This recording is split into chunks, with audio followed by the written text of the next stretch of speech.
नमस्कार मित्रों।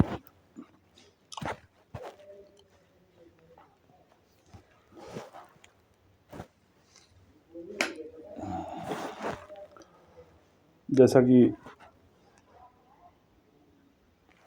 आपको पता है कि इस मंच का उद्देश्य वास्तव में क्या है। सनातन को जानो यात्रा का जो वास्तविक उद्देश्य था वो यह था कि धर्म की वास्तविकता को प्रचारित किया जाए और धर्म का जो पाखंड लगातार देखने में आ रहा है, जो कि पाखंडी आज मिलकर धर्म तय कर रहे हैं, उससे परिचित करवाया जाए कि धर्म का चोला ओढ़कर अधर्म को भी धर्म प्रचारित कैसे किया जा रहा है और इसे समझना क्यों ज़रूरी है। जैसा कि सोशल मीडिया में देखने में आया है कि नाम लेना ठीक नहीं होगा, लेकिन कोई कथावाचक जी हैं, उनके भव्य विवाह पर काफ़ी तरह के सोशल मीडिया पर वीडियो दिखाई पड़ रहे हैं, जिसमें कि यह कहा गया है कि कोई इसे उचित ठहरा रहा है तो कोई इसका विरोध कर रहा है।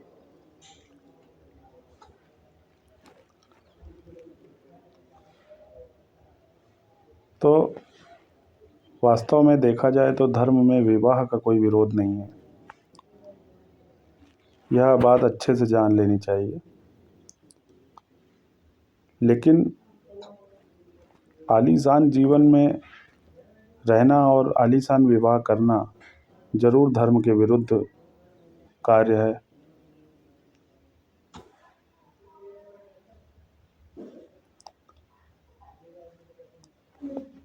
जैसा कि देखने में आता है कि अधिकांश कथावाचक धार्मिक मंचों से बड़े बड़े उपदेश देते दिखाई देते हैं,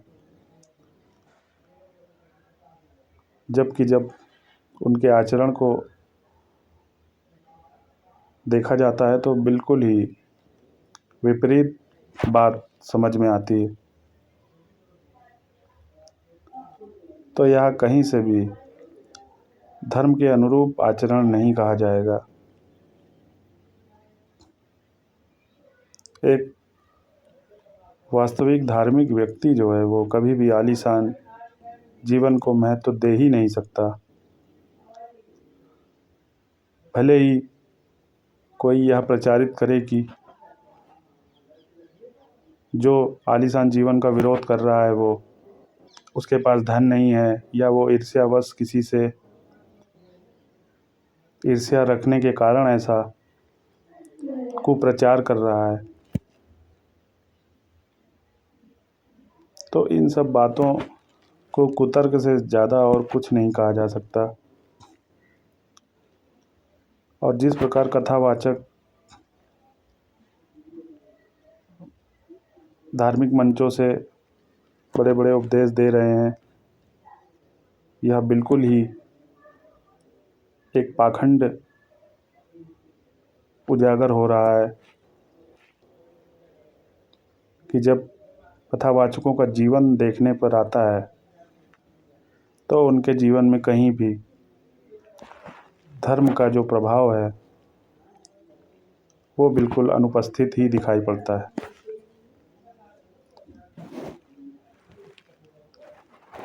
जैसे धर्म में विवाह का विरोध नहीं है, उसी प्रकार धर्म में माया का भी विरोध नहीं है। अपितु ये माया अपने आलीशान जीवन के लिए प्रयोग नहीं होना चाहिए, बल्कि धर्म में माया धर्म के प्रसार में सहायक होती है। क्या राम ने आलीशान जीवन जिया था।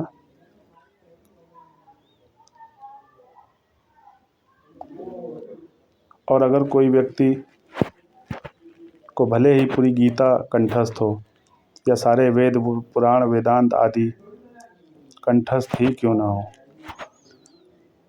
लेकिन अगर उसके जीवन में ये नहीं उतरता है या ज्ञान का प्रभाव नहीं दिखाई पड़ता है, तो ये केवल एक शिक्षा मात्र है और उसे एक पेशे के रूप में अपने जीवन में उतरता दिखाई देना चाहिए।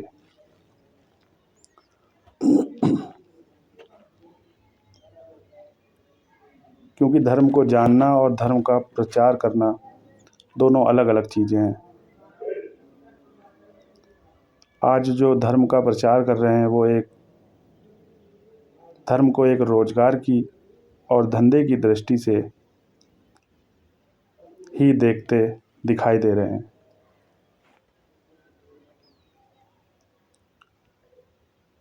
क्योंकि धर्म ये नहीं कहता कि आप बड़ी बड़ी बातें कीजिए या सारे श्लोक याद कर लीजिए।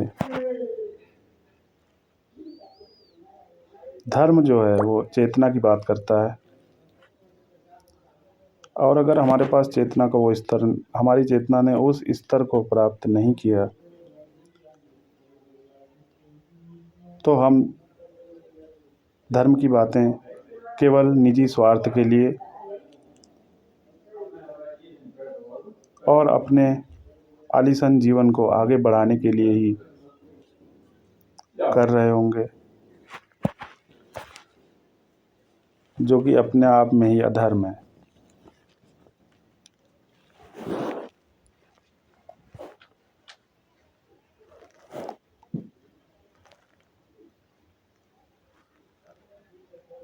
तो इस तरह से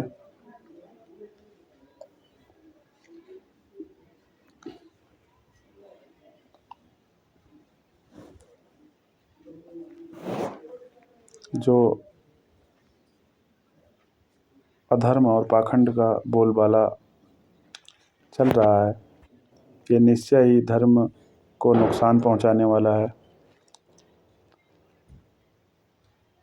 और यह दिखाता है कि किस प्रकार अधर्मियों ने अपने अधर्म को ही धर्म घोषित करने का जो ठेका उठा रखा है,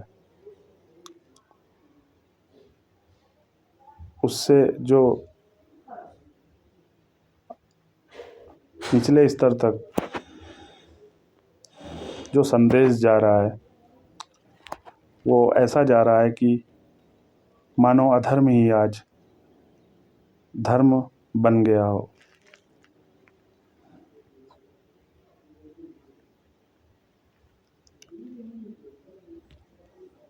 आज राम की कथा कहने वाले अरबपति बने हुए हैं।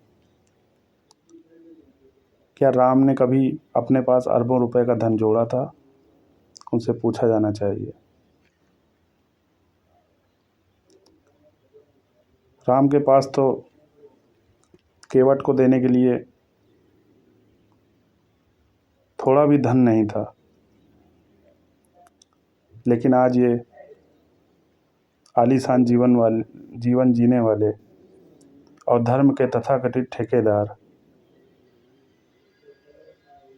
यह प्रचारित करते नहीं थकते कि हमें बड़े बड़े वेद और वेदांत कंठस्थ हैं, पूरी गीता के 700 श्लोक हमें रटे हुए हैं, इसलिए इसके दम पर हम कितनी भी अथाह संपत्ति कमाकर मौज कर सकते हैं, क्योंकि हम धर्म का प्रचार कर रहे हैं। लेकिन ये लोग ये भूल जाते हैं कि धर्म का प्रचार तभी संभव है जब किसी व्यक्ति ने धर्म को जान लिया हो, अन्यथा धर्म का प्रचार केवल एक रोजगार है और मोटे पैकेज का रोजगार ही इसे समझना चाहिए। जबकि धर्म में रोजगार करने की बात है ही नहीं।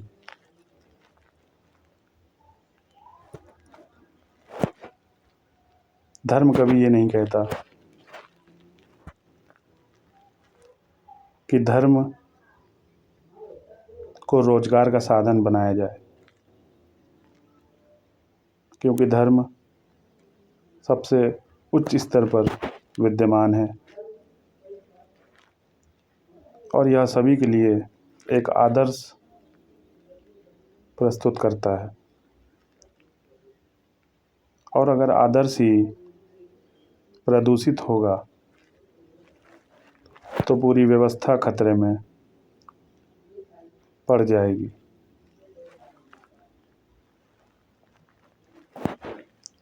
इसलिए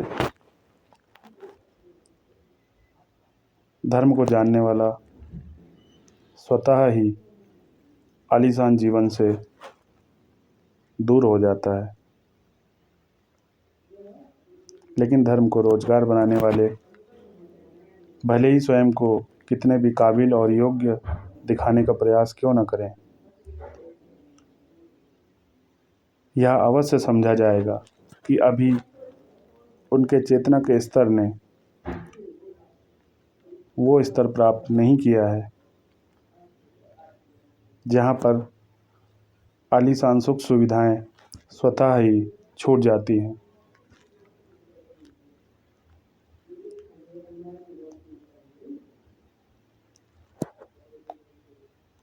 और इनके अनुसरणकर्ताओं को भी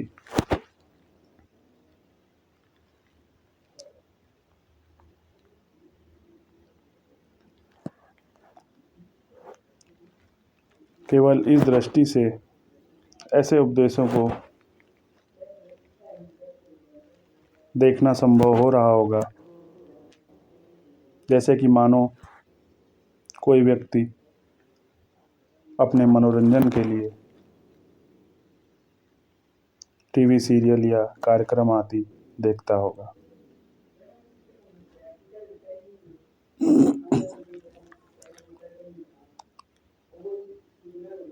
हम यह नहीं कहते कि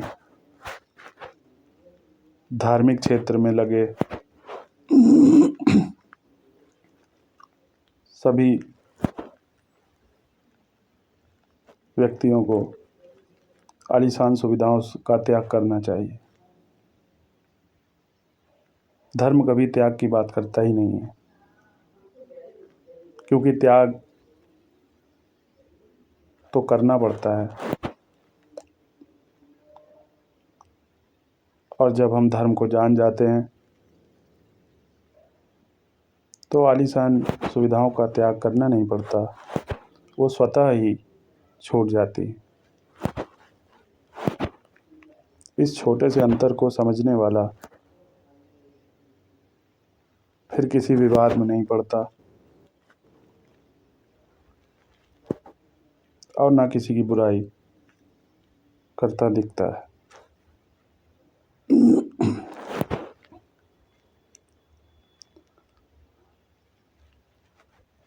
और जहाँ तक धर्म में तलाकशुदा स्त्री से दूसरे विवाह की बात है, तो यह भी साफ कर दूं कि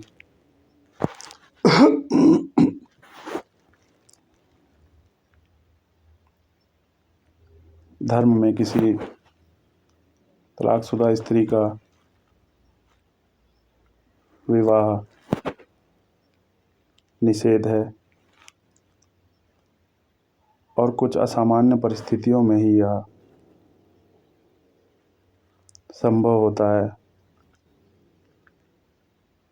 जबकि स्त्री का पति मर चुका हो या अत्याचारी रहा हो।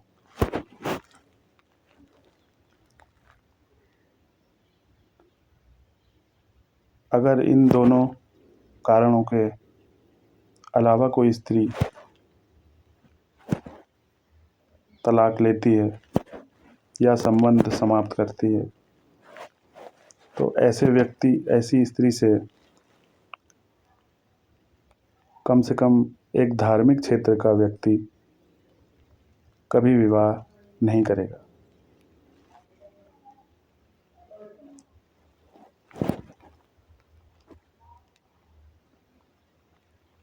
और धर्म के क्षेत्र में कार्य करने वाला या प्रचार करने वाला व्यक्ति भी अगर सामान्य परिस्थितियों वाले व्यक्ति के तरह ही आचरण कर रहा है या करता दिखाई दे रहा है, तो यह मानना चाहिए कि वह व्यक्ति धर्म को केवल एक रोजगार की दृष्टि से ही चला पा रहा है और धर्म से उसका दूर दूर तक कोई संबंध नहीं है।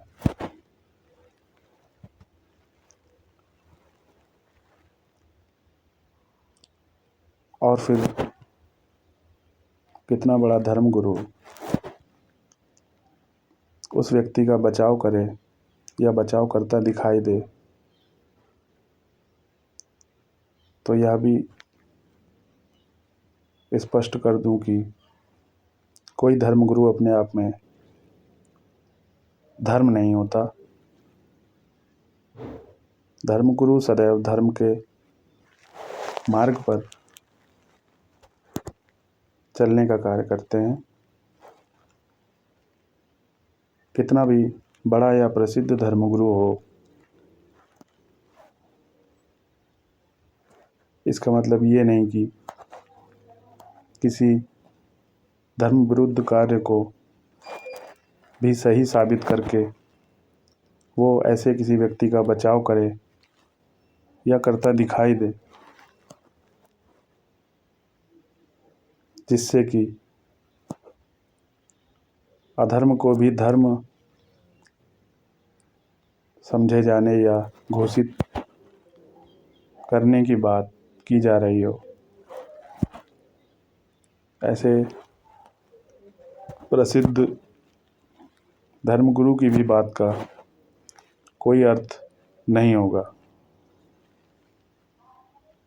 क्योंकि जो व्यक्ति धर्म के विरुद्ध जाता दिखाई पड़े, फिर उसका बचाव चाहे कितना भी बड़ा धर्मगुरु क्यों ना करे, निश्चय ही वो अधार्मिक कृत्य ही माना जाएगा।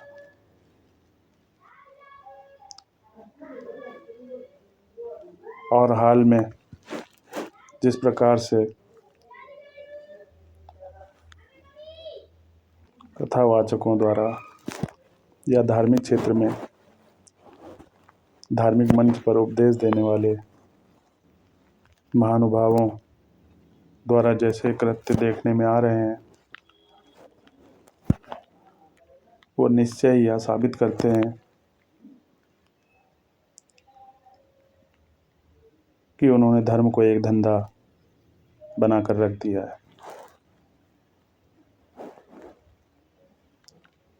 और उनके लिए धर्म मात्र एक रोजगार का साधन है और अपने रोजगार को बनाए रखने के लिए वो किसी भी हद तक जा सकते हैं। आगे किसी अन्य विषय पर फिर उपस्थित होंगे, तब तक के लिए धन्यवाद।